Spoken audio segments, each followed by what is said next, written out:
What's up, Wando? I'm Charlotte Marshall. And I'm Troy Dassing, and welcome to this week's episode of TribeTalk. This week we take a look at educational technology, guns in schools, and prevention of flooding downtown.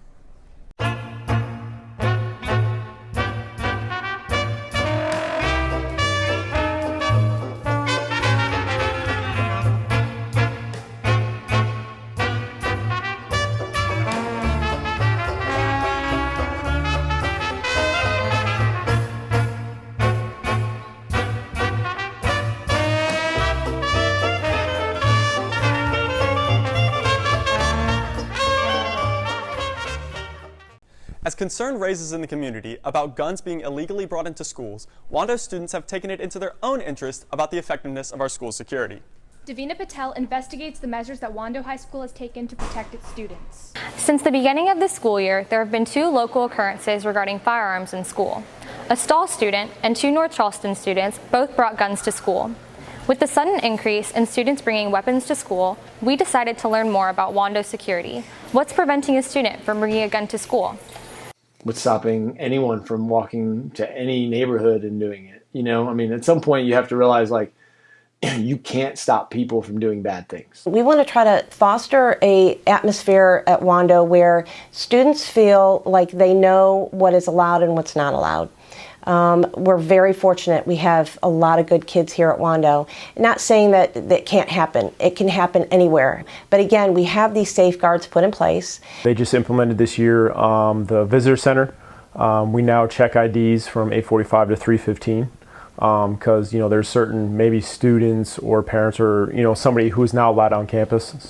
So if you thought about metal detectors and coming in to do that, so think about trying to get 4,000 students to come through a metal detector, we'd probably have to start working kids in from 5 a.m. to even have the ability to maybe have somebody in class by 8:30. I would hope that any students that have any concerns or fear, when they come into our school, anything that they can see that they would like to see changed or any ideas that they have to improve the safety and security of the school, certainly to bring it to my attention or to any faculty or staff member, any SRO that they see on campus. And again, to be very vigilant.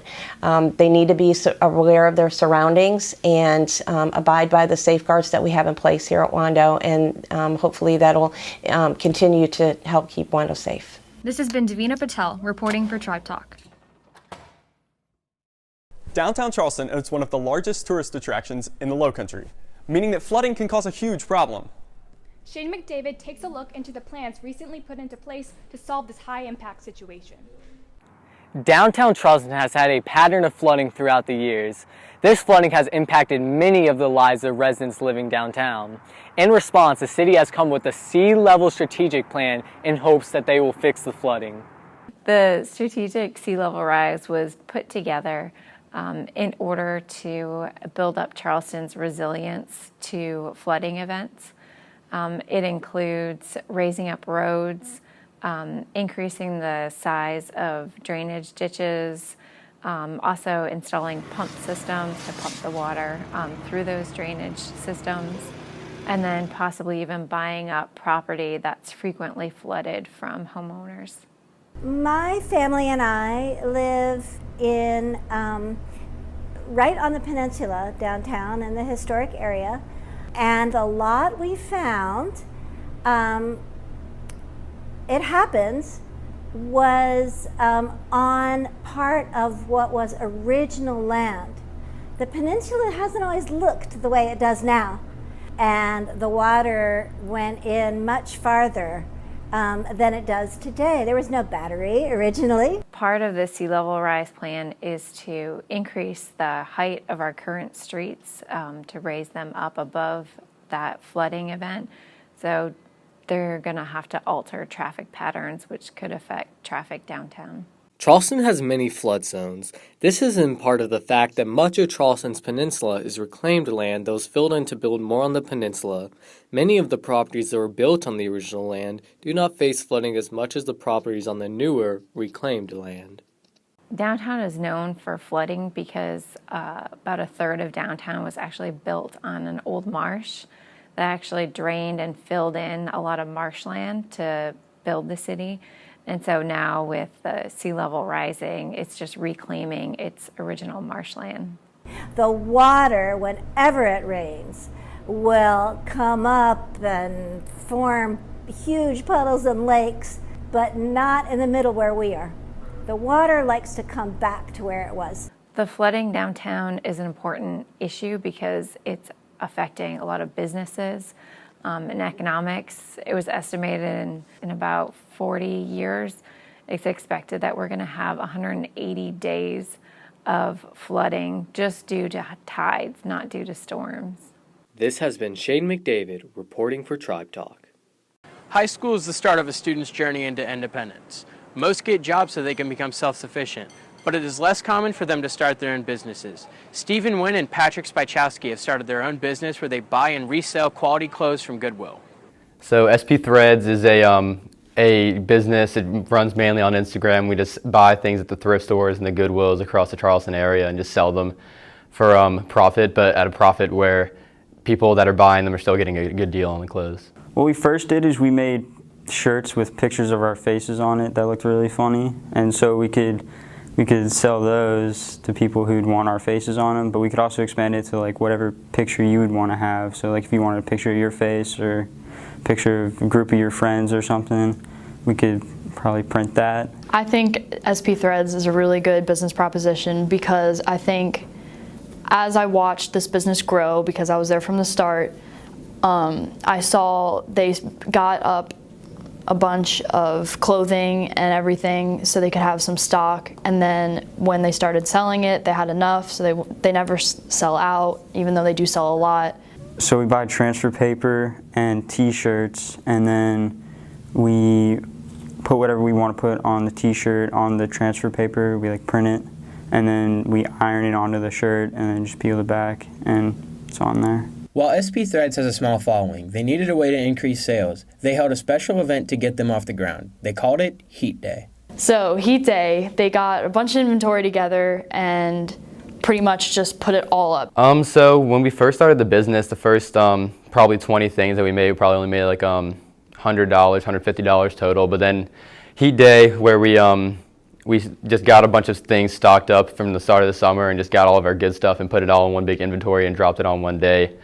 I mean, Heat Day started like 4 hours ago. We've made like $200 so far. So I think that they could improve with maybe getting it out in the media more. So like, I know it's mostly just on their Instagram account, which is sp.threads, but that, they could also put it on their main accounts and social media. I think it's going to grow. I think it's going to grow a lot to the point where I won't need a job this summer and people will know what SP Threads is, even if they don't go to Wando, even if they don't live in Mount Pleasant. I think they'll know what it is.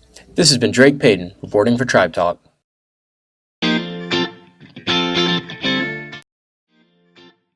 The award-winning magazine, The Outlet, gives Wando students the ability to submit creative writing pieces. Students are also given the opportunity to win awards and publish their pieces for the public to see. For more information about The Outlet, visit creativewriting2wando.weebly.com. Submissions for The Outlet end November 27th. The Outlet is also hosting this year's Poetry Slam and Jam. The Poetry Slam will be held in the Black Box on November 9th at 6:30 p.m. For more info or to participate, contact creativewriting2.wando@gmail.com.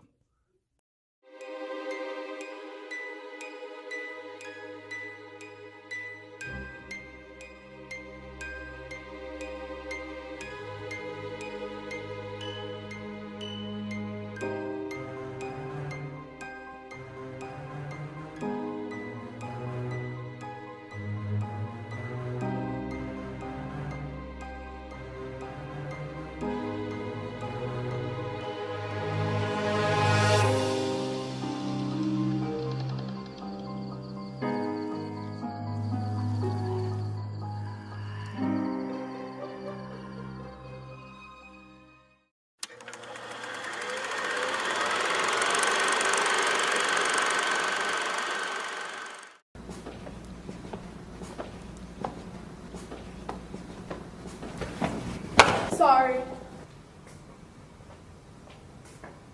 No! You can't pick that up. Why can't I pick it up?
This week on The Rewind, we take a look at the pep rally, homecoming, and the race for the cure.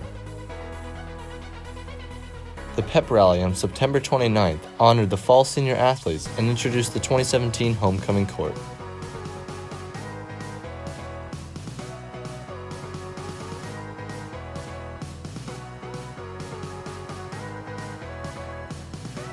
Congratulations to Connor Griffin and Wheaton Shipman for being crowned homecoming king and queen. On October 21st, Volvo Car Stadium hosted the Susan G. Komen Race for the Cure.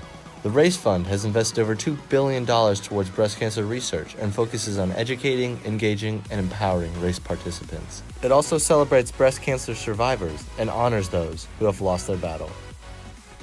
This has been Dylan Gula, reporting for TribeTalk.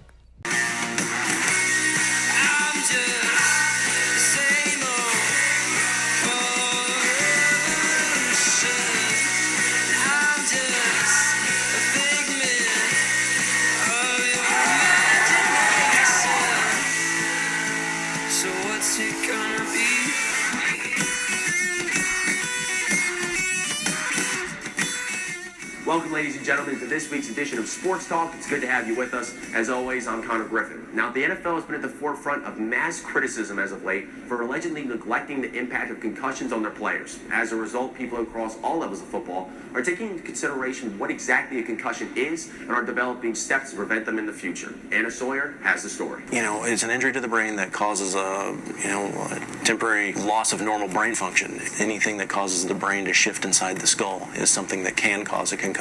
I was strongly suggested by my doctor to not play football anymore because of the amount of concussions that I had. I got my concussions because I always tried to hit with the crown of my helmet, which you're not allowed to do. The main cause of concussions, honestly, is, head-to-head hit. And if you're talking about football, it's usually going to be that helmet-to-helmet hit. Their head's going to be more apt to spin or to jerk back or something, and that's going to cause the brain to shift inside. With head-to-head collisions being the primary cause of concussions, the South Carolina High School League has adopted new rules to deter players from leaning with their helmet in games. Targeting by rule is an act by any player that takes aim or initiates contact against an opponent above the shoulders. If you watch college football, you probably in the last year or two have seen a targeting penalty.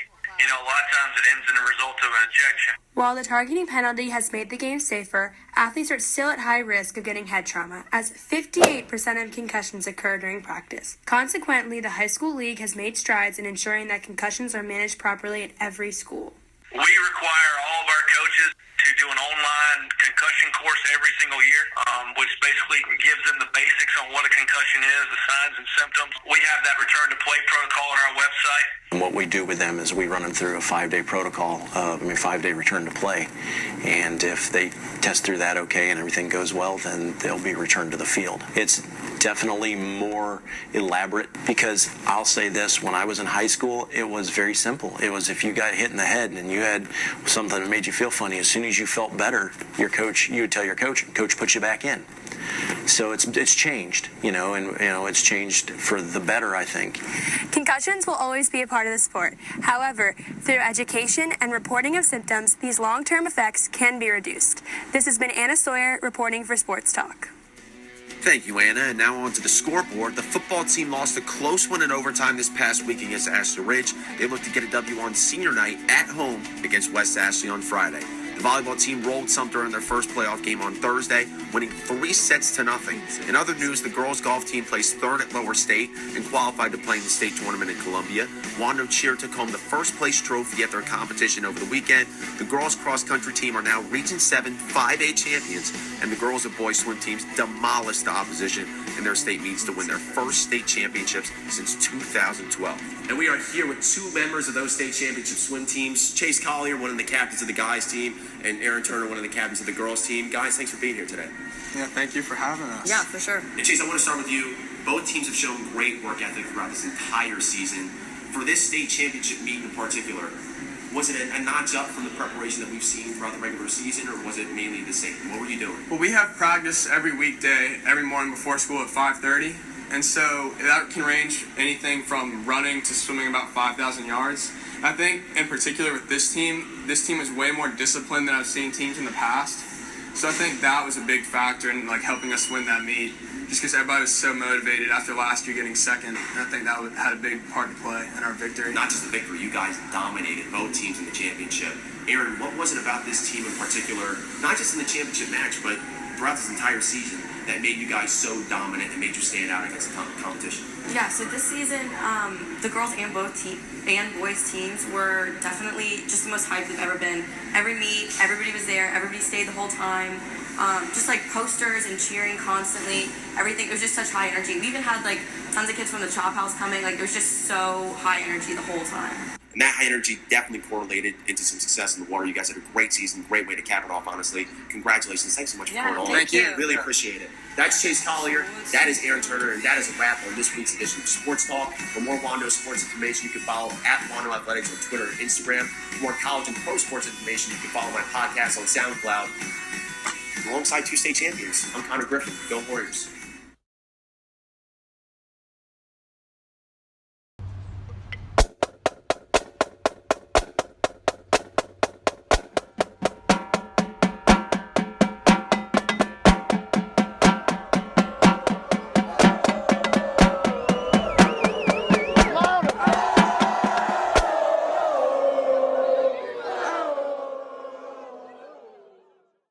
Former Wando student Mark Vito graduated from Wando 3 years ago, but his pride for the school is still at an all-time high. He attends every Wando game and visits the school 3 to 4 times a week. Mark takes pride in walking like a warrior, and his legacy at the school goes way farther than one would expect. My career at Wando and what I achieved was mostly getting prom king and having to be in the papers, in the school paper, and pretty much being like the voice of Wando. Mark likes to bring people together. You know, he's a high energy guy, and you know, being special needs has in no way diminished his capacity for communication. I'm passionate of Wando because it brought me so much greatness, and that everybody should be loving Wando for how it is and as the greatest school in South Carolina.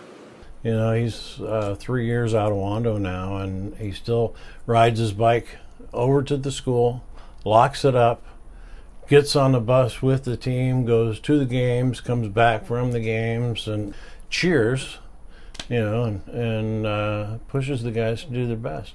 He would help when Coach McCarthy was here. He'd help him set up his drill work every day. He'd also help him break it down. And he was quite religious. He was very punctual, on time, and dependable every day. How I see myself in an inspiration is to motivate my friends, to honor them and treat them with respect, and to hopefully that they can treat people with special needs with respect too. He never was a player, but yet he wanted to dedicate every single day his energies, his efforts, just to help out and be around. I would never leave the community of Wando, and I would enjoy staying here for the rest of my life. This has been Alex Vavosa reporting for TribeTalk. That's it for this week, Wando. Be sure to follow us at TribeTalk WHS on Snapchat and Instagram. This has been Charlotte Marshall and Troy Dassing signing off.